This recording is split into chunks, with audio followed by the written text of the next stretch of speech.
audio has surfaced as part of a lawsuit that accuses Christian Holmes, Sean Diddy Combs' son, of sexual assault.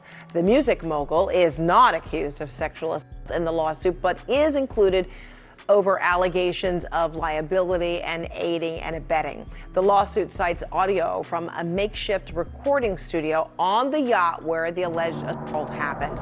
The world of fame, power, and controversy has always had a way of drawing people in. It's like watching a real-life thriller unfold. And right now, hip-hop legend Sean Diddy Combs finds himself at the center of a story that feels ripped straight from a Hollywood crime drama. From serious criminal allegations to wiretaps, leaked audio, and high-stakes courtroom showdowns, the unfolding events paint a picture that's as shocking as it is captivating. This is the latest in a series of lawsuits filed against the rap mogul and businessman. Both men, father and son, deny the allegations against them. CNN national correspondent Camila Bernal joining me live with details on this. Camila, what more are you learning? Hey, Fred. So in this audio that CNN has listened to, you can specifically hear the accuser who alleges that she was being forced to take this tequila shot that she believed was laced with drugs. The courtroom drama surrounding Diddy has just taken a dramatic turn, and tensions have never been higher. With shocking new audio leaks making waves, one question is on everyone's mind. Has Diddy finally reached his breaking point? Sources indicate that the 55-year-old rapper experienced a meltdown while incarcerated at the Metropolitan Detention Center in Brooklyn, New York, where he was taken for observation due to mental instability. The music mogul, arrested in September on charges including racketeering conspiracy and trafficking, was reportedly hoping to secure bail by now. Spending the holidays behind bars was a nightmare for him, an insider told The Sun, noting that Combs managed to regain composure through meditation and deep breathing, although it took several hours to calm himself. Contrastingly, another source dismissed the meltdown claim, emphasizing that the father of 7 has remained resilient amidst serious allegations. A legal expert highlighted the significant disparity between Combs' previous lavish lifestyle and his current circumstances, stating the stark contrast. On the morning of September 16, 2024, the music world was shaken as Sean Diddy Combs, one of the industry's most influential figures, found himself at the center of a major scandal. Authorities took him into custody on serious charges, sending shockwaves through fans and the entertainment industry alike.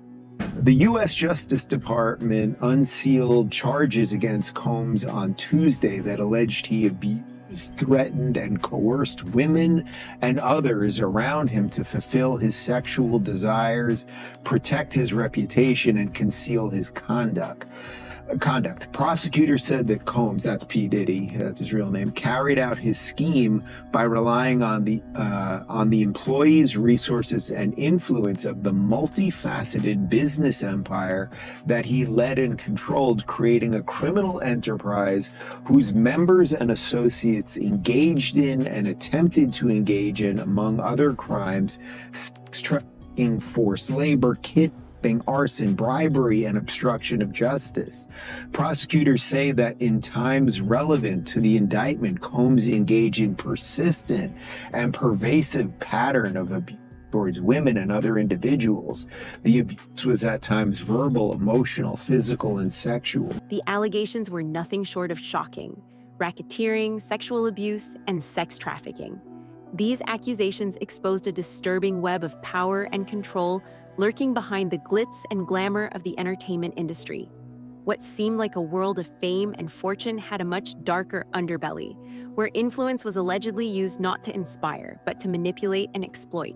Also, I think we all saw those headlines back in November 2023 of Cassie Ventura filing her lawsuit against P. Diddy. That's what got all of this steamrolling. And I've been following the case since then. And obviously we've seen in recent months, there have been so many lawsuits against Diddy accusing him of drugging, and more than 40 of those. And a lot of them do date back to the 90s. So I've been looking into that area of his career in particular, trying to find out more about the makings of P. Diddy, or Puff Daddy, as he was known back then, and trying to find out from people who used to work with him and people in his inner circle, were there potentially early warning signs about some of the allegations that we're seeing now. And as I mentioned, some of these allegations of drugging and assault do go right back to the start of his career in the 1990s. The case itself is gripping, but what's even more fascinating is how new details keep emerging bit by bit, fueling not just curiosity, but a growing sense of mystery and suspicion. We told you from the jump that baby oil was a big thing in the whole Diddy scandal, that the Fed seized 1,000 bottles of baby oil. And it is the thing that people have talked so much about because it was such a bizarre... It's so odd. And remember, we spoke with Mark Agnifilo, his lawyer, on one of our documentaries, The Downfall of Diddy, on Tubi. And we asked him about it, and he didn't quite know what to say about it. You know, he kind of made a joke He about kind of it. made a joke about it. Right. But now, we know at least what one of the accusers in a civil lawsuit, A brand new accuser. a brand new one, is saying the purpose of the baby oil, and it's not what we thought. No, this accuser, who is filed as a John Doe, says that the baby oil was laced. This newly leaked audio has taken the internet by storm, sparking intense discussions and heated debates across social media. Although its authenticity hasn't been officially confirmed, many believe the voices captured in the clip include not just Diddy, but also other major celebrities like Meek Mill and Beyoncé. As conversations swirl about the shocking allegations tied to the rapper, this recording has only added fuel to the fire. Beyoncé's audio leak admits participation in Diddy's parties. Are these signs she was involved all along? Recently, an audio recording of Beyoncé was accidentally leaked, revealing that she not only admitted to frequently attending Diddy's parties, but also claimed that those who were harmed weren't entirely innocent. She stated that everyone who attended the parties did so voluntarily, insisting that no one was forced. She even suggested that any harm they suffered was ultimately their own doing. The fact that the recording has been leaked at such a critical point in his trial preparations is just as surprising as the substance, which captivates listeners and raises questions. Now, the emergency hospital visit came just hours after federal prosecutors slapped him with a superseding indictment in his federal sex trafficking RICO case, adding 2 more victims and extending the time period for investigators from 2008 going back to 2004, meaning they have 4 more years in order to continue investigating possible additional allegations.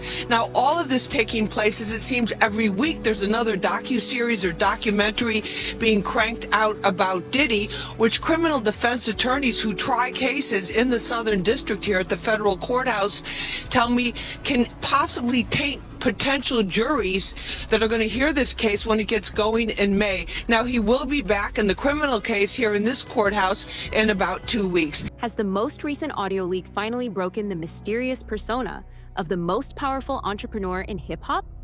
Diddy leaves the Metropolitan Detention Center jail in Brooklyn. New reports say he was taken to the hospital for a few hours last week to get an MRI. We're just now learning about this, though, because Diddy was taken from the jail late at night, actually using the cover of darkness to keep his trip on the down low. In a true crime story that has captured the public's attention, Sean Diddy Combs is now entangled in a case that goes against all odds and threatens the foundations of celebrity power. The lawsuits against Sean Diddy Combs continues to stack up, and it should be no surprise at all who the latest batch is coming from. That, of course, being Texas-based attorney Tony Buzbee. Now, Buzbee made his mission clear back in October that his firm plans to file more than 100 lawsuits against the disgraced mogul. But now he's in a rush to meet a March 1st deadline. Why? Because that's the last day the law in New York allows victims of past sexual assault file civil lawsuits despite the statute of limitations being up. So let's break down the latest allegations. Now, we have to mention these accusers did not use their real names in the court filings. Instead, they are referred to as Jane or John Doe. In John Doe's complaint, he alleges he was drugged and sexually assaulted at an after party in Los Angeles in 2015. With every new revelation, the mystery behind Diddy's legal fights and his supposedly untouchable legacy is being further unraveled, creating a courtroom turmoil that is reminiscent of a Hollywood film. Continue our attention of a major headline taking place in New York City and the pretrial hearing continuing on in this Sean Diddy Combs case. A pretrial hearing taking place some 138 days before trial. Let's be joined right now here on the ground in New York by Fox 5's Lisa Evers. Lisa, thank you so much for joining us here on Live Now from Fox. What can you tell us about what took place inside that courtroom today? Well, Andy, everything so far is going very smoothly, but you can be sure that's going to change in the months ahead as they get close to that May trial date.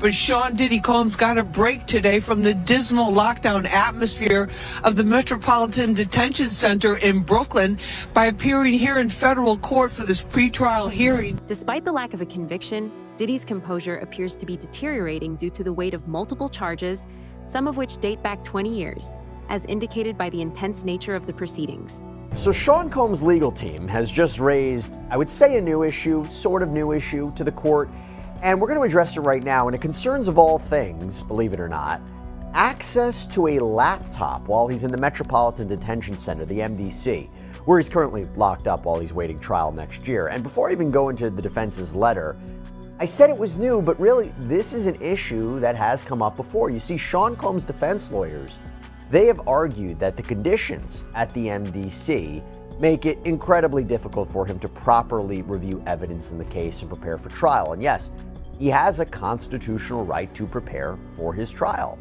But they have been arguing for quite some time that because of the incredible amount of material in this case, you really can't do it without a laptop. He needs a laptop to review everything. I mean, this is a massive case. According to legal experts, emotional outbursts can occur during high-profile court cases due to the intense drama, which changes how the public views the case and makes the procedures even more unpredictable. At least 3 women have been accused of trafficking and exploitation in the most recent indictment, which now includes 3 charges, has a significant impact on his professional life. Other artists and executives at the label would request for women across the states to be flown into the studio for sex. And it wasn't uncommon to fly women in from around the country. Well, not around the country, but they could be like a 2 or 3 hour flight away type of thing. To have sex with people in the studio. Prosecutors believe that through his empire, including his famed record label, Bad Boy Entertainment, that Diddy arranged what have been dubbed freak-offs, taped sexual encounters involving the exploitation of women, frequently with the participation of male sex workers. Defendant Sean Combs, a prominent entertainment mogul, exploited his power to sexually, physically, and psychologically abuse plaintiff over more than 5 harrowing years. Combs caused plaintiff's life to spiral into a living Hohentraum nightmare. Allegations further claim that Diddy deployed a combination of illicit narcotics, ranging from an ecstasy to methamphetamine and hallucinogenic mushrooms, to influence and control his victims, offering them promises of job development and financial support. The first piece that we almost always see in pink or pink cocaine is ketamine, a dissociative drug, something that makes people feel like they're detached from reality. The second component is a psychedelic. Bill Bodner is a former DEA agent. He adds, despite its name, oftentimes there is no cocaine in the hazardous cocktail of drugs, which includes synthetics like ecstasy, guaiacart methamphetamine, and benzodiazepines. Danderkolpai, the medicine also known as TUSI, operates as both a stimulant and a depressive. Very, very cheap to make, and they can kind of tailor the drug to what the drug user is looking for, the perceived effects that the drug user is looking for. The stark contrast between Diddy's once untouchable public image and the severity of these allegations has ignited a media storm.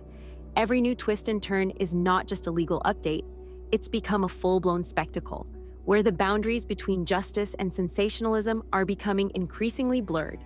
Once the embodiment of effortless confidence, Diddy now seems visibly shaken. The cool, composed persona he cultivated for decades is showing cracks, replaced by a man grappling with the gravity of the accusations. His responses, once calculated and poised, now carry a noticeable emotional weight as he confronts the storm surrounding him. Well, I'll tell you that yesterday in court, Sean Diddy Combs showed up smiling. His whole, well, not his whole family, his children, all of his children and his mother, who traveled from Florida, were there. Oftentimes he would turn around and look at them at the end of the hearing. He was blowing kisses at them and saying thank you. He was comforted by his attorneys. It was odd to see him smile so much. It seemed like he was optimistic, and many of us were wondering whether he would be bailed out. But there is still a bail appeal pending in his case after a judge had rejected a $50 million bail package. Some legal sources say that this emotional disintegration may be a deliberate effort by Diddy's defense to generate public sympathy. Or perhaps it is a true reflection of the terrible personal toll these allegations have exacted. I'm going to try and minimize the amount of time he spends in very, very difficult and I believe inhumane housing conditions in the special housing unit of the Metropolitan Detention Facility. And I'm going to do everything that I can to move his case as quickly as possible. And he was 19 when he got that job, and he rose to this really senior role as talent director. So that's where he got his start. And Jimmy was basically describing to me how Sean Combs had a bit of a temper. You know, he used the language that Sean Combs acted like a bratty kid in the office. You know, if he didn't get his way, he would bang his hands on the table. You know, he would start yelling like this kind of immature, naive 19-year-old. Diddy is currently being held at Brooklyn's Metropolitan Detention Center, and his future now depends on the outcome of his next trial, which is set for May 5th in Manhattan Federal Court and is expected to be a turning point in the ongoing discussion over accountability in the entertainment sector. A U.S. judge has ruled that the rapper and producer Sean Diddy Combs will stand trial on federal sex trafficking and racketeering charges in May. He'll be held in prison until then. Sean Combs has pleaded not guilty to charges that he used his business empire to transport women and male sex workers across state lines to take part in recorded sexual performances. If convicted, he could face a life sentence. Mark Agnifilo, Diddy's lawyer, has remained steadfast in his defense, claiming that his client is totally dedicated to denying the accusations and that the evidence so far is a glaring misrepresentation de croix of mutually agreeable exchanges. I understand that the government has a great amount of electronic devices that they have to download and provide to me.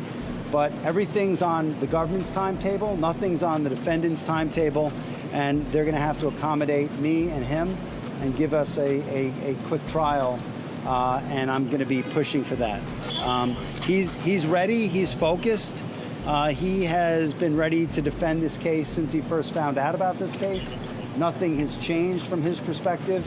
I obviously would much prefer to fight this case with him out of jail, and we are going to try to bring that about through additional legal process. The courtroom setting, however, still reflects the tension of a high-stakes drama as the trial date approaches, with every hushed exchange and covert gaze serving as media fodder and a spark for public discussion. Sean Combs' son Christian, known professionally as King Combs, held his grandmother's hand as they left the courthouse with his other siblings. We want to hear from you. Anything you want to say at this point. Judge Arun Subramanian acknowledged that his mother Janice Combs came from Florida for her son and that his kids also traveled to be in the same courtroom with him.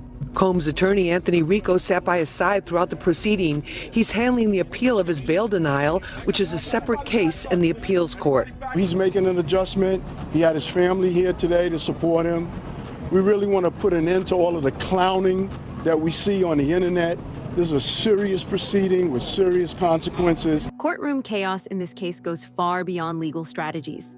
It's a cultural flashpoint where power, celebrity, and accountability collide, turning the entire ordeal into a gripping public spectacle. With every new revelation, leaked conversation, or unexpected twist, the world watches with relentless scrutiny, dissecting every detail under an unyielding public microscope. The stakes are immense, not just for Diddy's reputation, but for the broader entertainment industry. This trial isn't just about one man's fate. It's a potential turning point that could reshape Hollywood's power structure, redefining what it truly means to be influential and accountable in an era where no one is above public scrutiny.